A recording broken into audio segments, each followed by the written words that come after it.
Olá, caríssimos irmãos e irmãs, sejam bem-vindos a mais um áudio da Liturgia da Palavra desse dia 15 de outubro de 2022.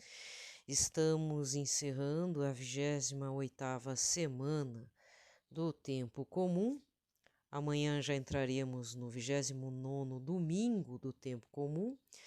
Só que nesse sábado nós vamos lembrar de Santa Teresa de Jesus, ou como os mais íntimos, né, chamam ela de Santa Teresona, porque dia 1º de outubro é dia de Santa Teresinha do Menino Jesus, e hoje é Santa Teresa de Jesus, doutora da Igreja, foi amiga pessoal de São João da Cruz, tem vários livros importantes, como o Livro da Vida, entre outros, né? E contando aqui brevemente uma situação importante, no sentido de como que as obras de uma pessoa que já está na glória de Deus, já era considerada santa, influenciou na formação de outra santa, né? Padroeira da Europa, que é Santa Edith Stein. Então, muitas vezes eu já contei, mas para aqueles que são novos no canal, novos nos áudios aí, vou relembrar. Edith Stein, ela vinha de uma família judia, já era formada em filosofia e doutora em filosofia, né, na região ali da Alemanha, que eu não me lembro mais o nome da cidade. Só que ela era família judaica, mas não professava mais a fé. Apesar que ser judeu é mais do que uma religião, né? É uma questão cultural, religiosa, étnica também, certo? Mas isso é importante ressaltar porque, veja bem, isso estou falando década de 30 na Europa. Uma moça solteira, descendente de judeus, a mãe dela era viúva, né? Ela era órfã de pai, mas tinham posses. Anacronicamente, eu posso chamá-la de empoderada para a sua época, porque solteira, bonita, e já numa cátedra de uma universidade, sendo até discípula, ou seja, quando fala discípula, ela acompanhava um outro professor, outro doutor filósofo, que era o Husserl, eu não sei como é que pronuncia, da epistemologia ou até... eu não sou muito de filosofia, gente, desculpa falar, né? Eu não curto muito, mas é da fenomenologia, se não me engano, isso. Ela tem vários escritos antes da conversão. E justamente a conversão de Edith Stein acontece a partir de uma leitura do livro mais importante de Santa Teresa de Jesus, né? Não sei se é o Livro da Vida também, mas é um desses livros mais importantes de Santa Teresa de Jesus, em que ela, numa noite de insônia na casa de amigos, de um casal de amigos, ela lê do começo ao fim, ou seja, a bendita insônia dela, né? Porque ela leu o livro até o raiar do dia e algo a preencheu, algo tocou na alma dela, que foi o Senhor Jesus. A graça de Deus se apoderou dela e ela tem o firme propósito de se converter ao catolicismo. Mas não é uma... Veja bem, não estou falando de uma pessoa qualquer, uma pessoa perdida no pecado. Ela vem de uma tradição judaica, do povo prometido. Isso causa problemas para a vida de Santa Edith Stein. A mãe dela fica extremamente decepcionada, diz que até com o coração partido, porque eu acredito que a mãe dela renegou essa filha, né? Mas a sede de conhecimento dela, que não parava, de Santa Edith Stein, era tanta que só foi saciada quando descobriu Jesus Cristo nos escritos de Santa Teresa de Jesus e posteriormente de São João da Cruz. Porque aí ela descobre essa ligação também, fraterna, de amizade, digamos, é um casal espiritual, né? Santa Teresa de Jesus com São João da Cruz, eles eram amigos no período, uma diferença de idade enorme. os dois carmelitanos, né, da ordem dos carmelitas, um na parte feminina, outro da parte masculina, assim, com pensamentos em Cristo, vivências diferentes em Cristo que se encontram, né? Então São João da Cruz também tem seus escritos. Então, a partir dali, forma-se uma outra santa, numa época totalmente diferente, né? Séculos depois. Então eu gostaria de deixar ressaltado no Pitaco do Dia a importância de Santa Teresa de Jesus na formação de outros santos, na conversão, né? Muito se fala de Santa Teresa, suas visões místicas também, assim como São João da Cruz teve visões místicas, inclusive com o menino Jesus, conversava com Jesus e tudo, e isso é importante, né? Eu pelo menos vejo assim, essa questão é muito importante, porque como que uma pessoa, então para ver como a graça de Deus é atemporal, né? Ela atinge as pessoas com os escritos, às vezes, de santos, de pessoas que viveram no século, assim, séculos muito anteriores, mas o Espírito Santo os deixa atuais para as nossas vidas. Talvez você não esteja entendendo, né? Então, infelizmente, você vai ter que fazer uma experiência no Espírito Santo também. Mas eu gosto de ressaltar isso, porque hoje não é dia de Santa Edith Stein, já foi em setembro, se não me engano, mas eu posso dizer que a influência de Santa Teresa de Jesus não há na minha vida ainda, mas eu observo na vida de outros santos que influenciaram no meu processo de conversão. Santa Edith Stein tem um papel muito grande, assim, eu tenho uma lembrança muito ótima, digamos, né, de um escrito dela, que foi mais ou menos parecido, né, não que eu seja grande coisa, né, mas já é o caminho, né, tá certo? Então são grandes santos da ordem dos carmelitas, né? Como que um santo, um escrito de um santo permanece atemporal, imortal e reverbera depois em alguém séculos depois. Então, provavelmente você que está me ouvindo deve ter tido alguma experiência muito boa com Santa Teresa de Jesus, doutora da igreja. Talvez você consiga ler os livros dela. Eu tenho o livro da vida, mas eu sinceramente não avanço aquela leitura. Triste, né? Mas é verdade. Porque na realidade quem escolhe é o santo, né? Já falei isso. Às vezes eu leio algum trechinho de Santa Edith Stein, aquilo me toca mais do que de repente eu for ler Santa Teresa de Jesus. Contudo, a história de vida dos santos, ela tem que ser lida, porque às vezes não é o que o santo escreveu, mas às vezes é a vida, alguma experiência mística que vai reverberar em nossas vidas. Então, eu gosto mais das histórias que contam a memória que se faz da vida de Santa Teresa de Jesus e São João da Cruz do que propriamente os escritos deles. Mas eu gostaria de deixar ressaltado isso. Então, um dos santos que eu sei a história de que foi muito influenciado a partir de uma obra de Santa Teresa de Jesus é Santa Edith Stein, que deve ter outras pessoas por aí. Bem, outro pitaco para este sábado, para fechar bem assim o áudio. Tô gravando um pouco antes, tá? Pode estar um pouco atrasado aí o upload dos outros, mas já está tudo gravado, então tá bem adiantado. Indicação de 2 filmes nas salas de cinema. Um sobre o Santo Antônio Maria Claret, né? Que não tá com esse nome, né? Mas tá aí disponível para todo mundo, quem quiser ver. E que eu saiba, dia 23 e 24 de outubro, só nesses dias vai ser liberado um filme sobre o purgatório. Então fiquem atentos, né? Você que gosta de um filme católico e tal. Esse filme do purgatório, bom, do Santo Antônio Maria Claret eu já falei, não vou falar de novo. Então está em cartaz ainda. Corra porque provavelmente vai sair de cartaz. Esse do purgatório eu tenho que correr um pouquinho porque vai ser só 2 dias. Então só vai ser liberado, não sei se em todas as capitais, mas dia 23 e 24 vai ser passado somente nas salas de cinema. Chama-se Purgatório. tá? É a partir das visões místicas de São Padre Pio de Pietrautina, visões místicas de Santa Faustina, e tem mais uma outra santa aí, não sei se Santa Teresa mesmo de Jesus, tá?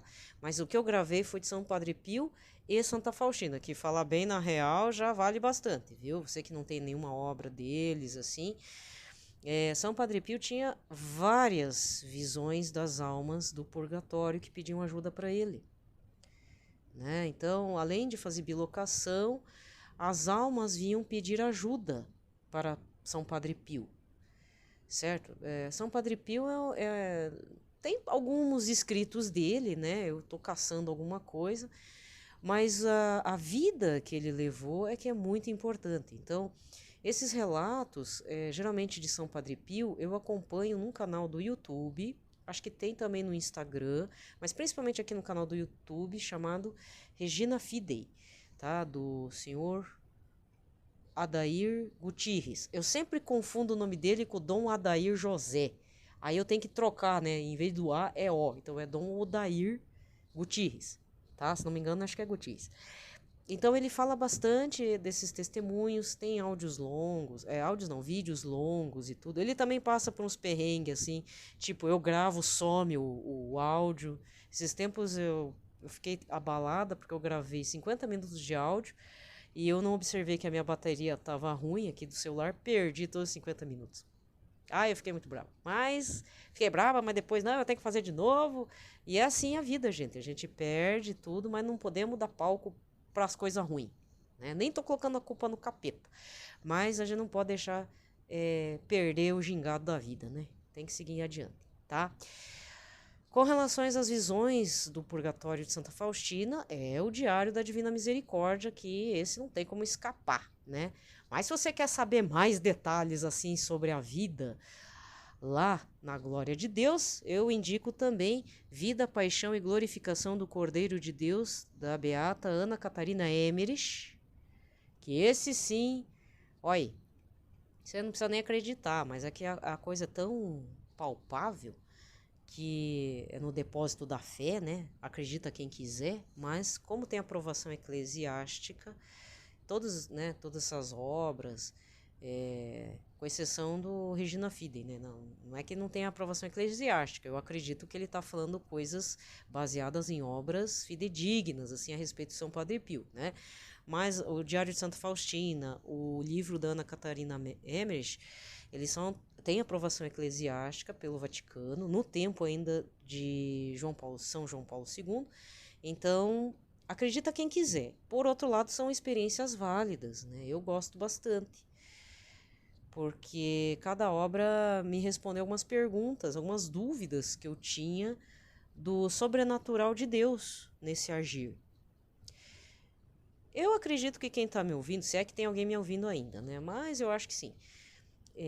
Eu acho que tem religiosos, padres mas não estou falando que vocês me ouvem, né? Não é isso, não tô, né? Para mim, quem está me ouvindo são leigos, né? Mas assim, eu acredito que no meio dos padres existem aqueles que não torcem o nariz para questões místicas dos santos. Mas eu vou dizer o seguinte, eu não conheço um santo, mesmo mais racional, até Santa Edith Stein, que não tenha feito alguma experiência, na vida de santidade mística.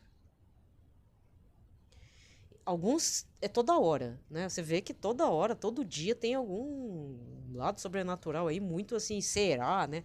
Mas faz parte da santidade. É lógico que a pessoa que está nesse processo tem que fazer o discernimento dos espíritos, né?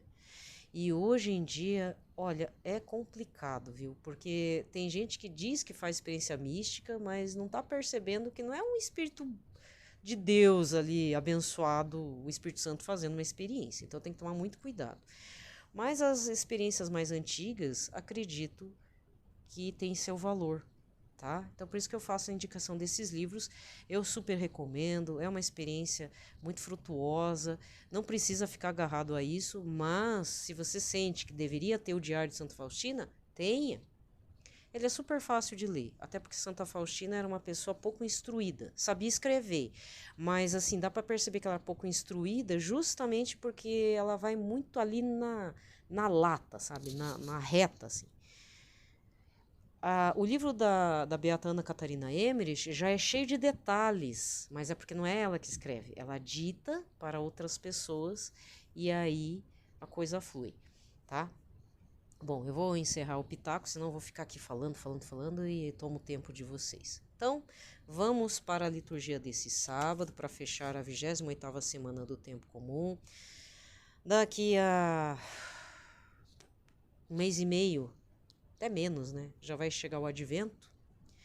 Trocamos o ano, né? Terminamos o ano C, final de novembro, com a data de Jesus Pantocrator, Cristo Pantocrator, Senhor Jesus Cristo, Rei do Universo, né? Passou essa data, entramos no advento. Confissão, penitência. É Natal, é Natal. É Natal, mas não é. É tempo de alegria, Papai Noel vermelho, mas advento deveria ser pensado como um período de penitência, tá? Porque senão não teria cor roxa. Então vê lá o que você vai fazer com o 13º. Cuidado com as Black Friday da vida, né?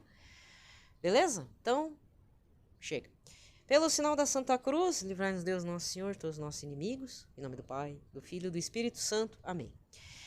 Vamos fazer a oração do mês missionário, estamos no mês de outubro, então mês de Santa Teresinha, mês missionário também dedicado a São Francisco Xavier, cuidado para não confundir com São Francisco de Assis, uma coisa, outra coisa. São franciscanos? São franciscanos, mas São Francisco Xavier é o missionário que realmente pegou as caravelas e foi parar até no Japão, mas saiu vivo de lá, outros não saíram, né? Saiu vivo de lá. Tá? Então ele é missionário, mas Santa Teresinha, devido a seu ardor em espalhar Jesus por aí, ela conseguiu escrever cartas que ultrapassaram os limites do Carmelo. Olha só. Então, nada impede de você ser missionário na sua casa, na cadeia, na prisão aí que você tiver, meu filho. Todo mundo tá numa prisão qualquer, tá? Não necessariamente com cela, janelinha quadrada, cheia de gente lá que cometeu ultras pecados capitais, mas nós às vezes vivemos num período ruim da vida e nada nos impede de sermos testemunhas de Cristo, tá? Depois vamos rezar um Pai Nosso, uma Ave Maria, um Glória ao Pai, para o Papa Francisco, Papa Emérito Bento XVI, e já pensando num caráter. Vamos adentrar novembro, mês das almas do purgatório e também finados, fiéis defuntos, então vamos maneirar um pouco na vida, né, gente? Nada de oba-oba. Deus, Pai, Filho e Espírito Santo, ajudai-nos a viver este ano jubilar missionário, a assumir e a revigorar nossa vocação cristã de discípulos missionários, sendo Igreja Sinodal em estado permanente de missão até os confins do mundo.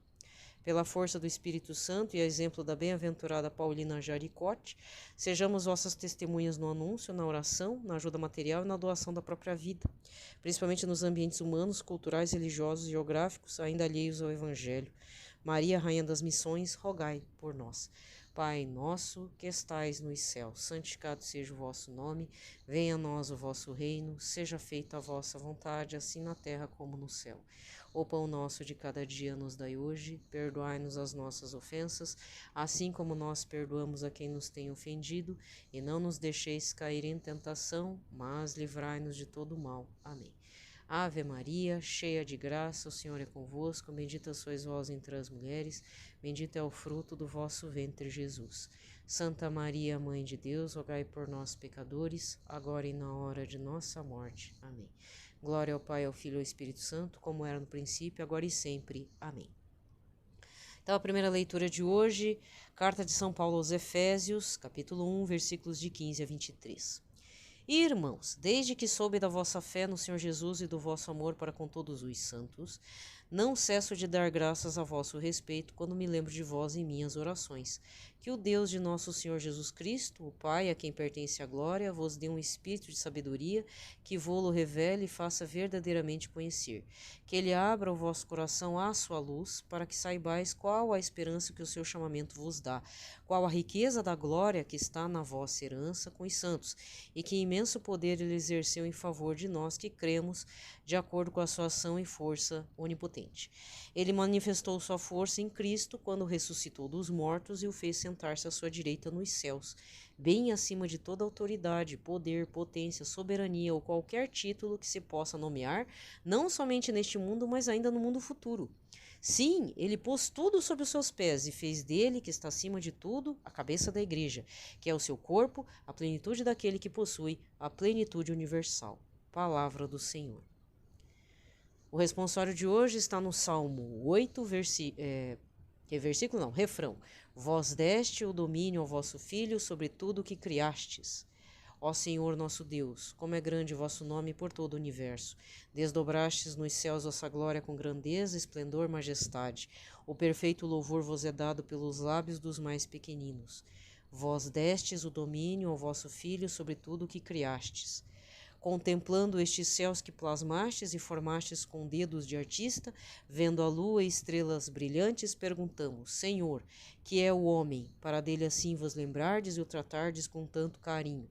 Vós destes o domínio ao vosso Filho sobre tudo o que criastes. Pouco abaixo de Deus o fizestes, coroando de glória e esplendor, vós lhe destes poder sobre tudo, vossas obras aos pés lhe pusestes. Vós destes o domínio ao vosso Filho sobre tudo o que criastes.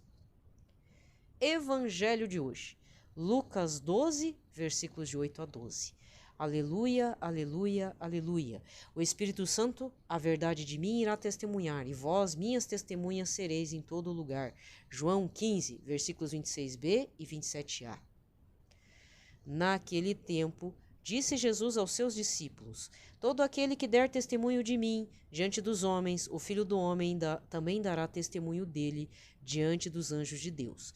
Mas aquele que me renegar diante dos homens será negado diante dos anjos de Deus. Todo aquele que disser alguma coisa contra o Filho do Homem será perdoado. Mas quem blasfemar contra o Espírito Santo, este não será perdoado. Quando vos conduzirem diante das sinagogas, magistrados e autoridades, não fiqueis preocupados com que vos defendereis, ou com o que direis, pois nessa hora o Espírito Santo vos ensinará o que deveis dizer. Palavra da salvação. Aqui termina a liturgia da palavra. Vamos recordar o Evangelho do dia 9 de outubro, 28º domingo do tempo comum.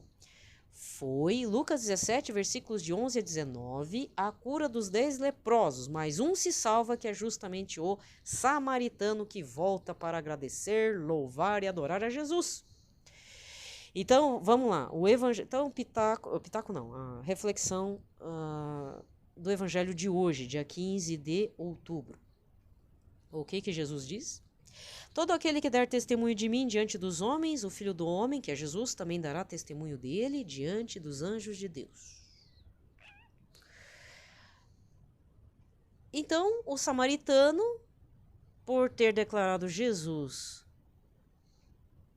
glória a Deus por este grande profeta, mesmo que o samaritano não tenha entendido nada, no sentido, mas esse grande homem é um profeta, tal. Ele agradeceu a Deus e louvou a Deus pela presença de Jesus na terra, por ter curado ele e os companheiros.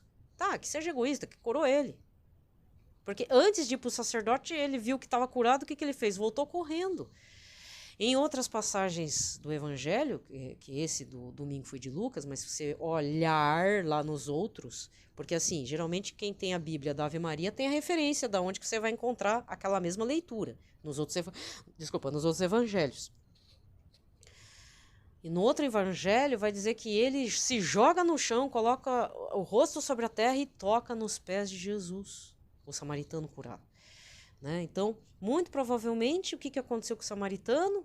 Por ter louvado a Deus, por ter acreditado da cura, foi algo extraordinário que ele não entendeu direito, mas a alma também estava louvando.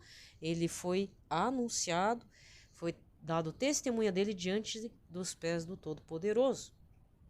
Cá estou eu fazendo minhas elucubrações, né? Fazendo aqui minhas análises aqui mística, né? E todo aquele que renega a Cristo também será renegado por Cristo, tá? Então, aqui é a essência do evangelho de hoje. Uma coisa é renegar Cristo, agora outra coisa é renegar a graça de Deus, sob a essência do Espírito Santo, sob a ação do Espírito Santo na nossa vida, né? Até para finalizar esse áudio, eu vou contar algo que eu tenho observado no meu quintal. Porque eu tenho quintal. Quer dizer, não é meu, né? Mas o quintal tá aí. Aqui vem, acho que 5 tipos de pássaros. Vem rolinha. Eu não gosto, faz aqueles barulho feio. Vem rolinha.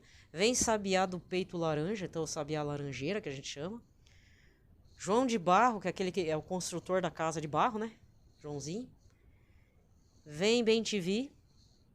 E vem colibri, como é que é? Beija-flor, né?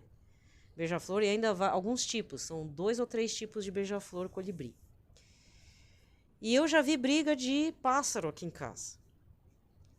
E o mais brabo, olha como é que é, o mais assim que se irrita com o outro é o João de Barro. Nem é tanto o sabiá, mas o sabiá também é brabinho. E o engraçado é que nem sabiá, nem colibri, ou bem-te-vi, e nem o João de Barro ataca o bem-te-vi. Porque o bem-te-vi, ele come até filhote de ratinho, que eu já vi. Ele come filhote de passarinho, inclusive. Porque ele tem um bico muito grande. Ele acho que é parente do... tem um pássaro que tem nos rios brasileiros. Eu tô ruim de memória, gente. Ai, me perdoe. Infelizmente é a fase da menopausa, né? Ai, eu não lembro. Não é mergulhão, é... Martim pescador, eu acho. Tem um pássaro que tem um bico parecido. Deve ser parente. Porque o bem-te-vi é aquele que faz pi, né? Ele come filhote de passarinho e até filhote de rato, de camundongo. Mas assim, o que ataca a rolinha, porque a rolinha é parente do pombo, né? Aí que eu vi, eu vi mesmo, né, que os biólogos falam que pombos e parentes e afins, assim, são atacados pelos outros pássaros, mas ele não ataca. Por isso que o símbolo do Espírito Santo é a pomba. E eu vi de verdade mesmo aqui em casa. O João de Barro ataca o pombo, ou ataca a rolinha. Eu já vi briga de colibri de espécies diferentes. E é brabo. Brabo mesmo. Mas brabo de sair dando bicada. Aí faz aqueles barulhos esquisitos, sabe? Que além do barulho das asas, ainda faz os barulhos. E já vi um tipo de bem-te-vi atacar a rolinha. Sabiá laranjeira, que geralmente eu acho que é bem específico, já meio que deu com as patas no peito da rolinha que eu vi. Briga mesmo. A brigaiada aqui de passarinho, né? E a rolinha, nada. Na paz de Deus, né? Então, aí eu parei, meditei a respeito, fiz associação com o Espírito Santo, porque, olha, gente, às vezes a gente pensar em bobeira, a gente tá 24 horas vendo bobeira mesmo. Notícia ruim, negócio de votação, segundo turno, blá, blá, né? Mas às vezes a gente precisa ver a coisa cotidiana ao nosso redor. E às vezes a coisa cotidiana precisa nos levar a uma experiência pelo menos racional do que é o Espírito Santo, né? Porque, gente, da minha parte, pensar e meditar sobre o Espírito Santo, eu não sei se é porque é a minha tradição oriental, não tem muito assim o que ver. A gente acredita no invisível mesmo, né? Não tô falando pra você virar budista, não precisa não se preocupe. Mas a gente tem uma outra concepção, assim, de filosofia, religiosidade, espiritualidade nesse âmbito. A gente pensa muito de forma não tocável, não tangível, não necessariamente corporal, que precisa ter um corpo, ter uma cabeça de bicho. Agora, o que eu percebi na mente dos ocidentais, eu tô falando isso porque eu tenho uma mente de oriental. Mas quando você vê um oriental, o oriental ele tem que tocar, ele tem que ver. Por isso que, por exemplo, até a Santa Teresa de Jesus falava: eu só quero ver a face de Deus. Muitos santos falam isso. Eu só quero poder ver a face de Deus. Eu falo bem na real, como vamos falar misticismo oriental, vamos colocar assim, a gente não tem necessidade de ver. Aliás, se for ver, a gente vai ver coisa feia, assim, sabe? Espíritos de aspecto feio. Então, melhor nem ver. Mas a gente sabe que existe o sobrenatural. Agora, pro ocidental, precisa ver a face de Deus. Precisa estar no corpo, tem que tocar, assim. Sabe? Então, eu acho que existe uma necessidade, então, da minha parte, de eu querer, então, desejar ver a face de Cristo, a face do Pai Todo-Poderoso. Mas ao mesmo tempo eu acho que o mundo ocidental, você ocidental que está me ouvindo aí, não precisa ser brasileiro, é a cultura ocidental mesmo. Porque eu já ouvi até de um bispo. Quem é o Espírito Santo? Não tem rosto, não tem forma, não tem corpo. Uma hora ele é um fogo, uma chama, né?